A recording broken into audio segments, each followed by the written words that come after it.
पूरे विश्व में एक हड़कंप मचा हुआ है। एप्स्टीन फाइल्स की वजह से कई जगह इस्तीफे हो रहे हैं। भारत में जो नाम सामने आए हैं, मोदी जी का नाम एप्स्टीन फाइल्स में है, लेकिन जो मोदी जी के आसपास के लोग हैं उनका सैकड़ों बार है। अब हरदीप सिंह पुरी जो कैबिनेट के मिनिस्टर हैं, कल उन्होंने प्रेस वार्ता की। अनिल अंबानी का भी नाम है। हरदीप सिंह पुरी पर हम आज फोकस करते हैं। ये कहते हैं साहब प्रोफेशनल रिश्ते थे। साहब आप थे क्या 2014 में, जरा ये बता दीजिए कि आपके प्रोफेशनल रिश्ते थे एप्स्टीन से?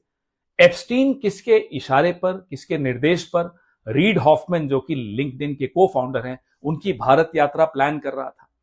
और आप उस प्लानिंग को कार्यान्वित करने के लिए, व्यवस्थाएं बनाने के लिए आप उसकी मदद कर रहे थे। उनके एप्स्टीन के निर्देश पे हरदीप पुरी चल रहे थे।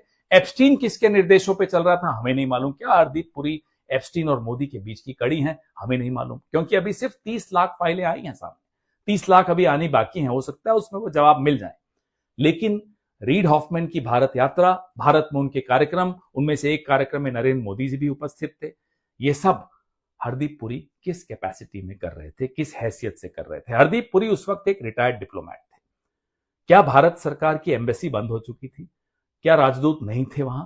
क्या सुषमा स्वराज जी मंत्री नहीं थी कि नरेंद्र मोदी को हरदीप सिंह पुरी की उपयोगिता मिली? उनको हरदीप पुरी मिले कि जो ये सारा कार्यक्रम करवाएंगे? क्या एप्स्टीन को भी भारतीय एम्बेसी नहीं हरदीप पुरी मिले? और नरेंद्र मोदी को क्या एप्स्टीन मिले रीड हॉफमैन को भारत लाने के लिए?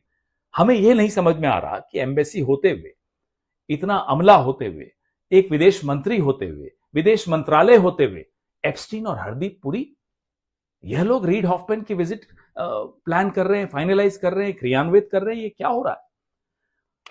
हरदीप पुरी कहते हैं साहब प्रोफेशनल रिश्ते थे। कॉफी पीने जा रहे हैं, उनके अपार्टमेंट में जा रहे हैं, मेल्स में किताबें डिस्कस हो रही हैं, परिवार डिस्कस हो रहे हैं। क्या हो रहा है? शौक डिस्कस हो रहे हैं। क्या हो रहा है ये? Hardeep Puri ji, what happens in New York does not stay in New York. You will have to resign. आपको इस्तीफा देना पड़ेगा। आपका नाम उजागर हो चुका है। और कल जो प्रेस कॉन्फ्रेंस आपने की, उसमें आप बोलते हैं कि साहब तब तक मुझे नहीं मालूम था कि वो इतना बड़ा यौन अपराधी है। एक उसने अपराध स्वीकार कर लिया था। अंडर एज गर्ल्स को प्रोस्टिट्यूशन में उनका नाम आया और उसने स्वीकार किया। और हरदीप पुरी कहते हैं दैट्स इट, छोटी सी बात है। ये मानसिकता है नरेंद्र मोदी के एक मंत्री की कि अंडर एज गर्ल्स की प्रोस्टिट्यूशन उनको एक छोटी सी बात लगती है।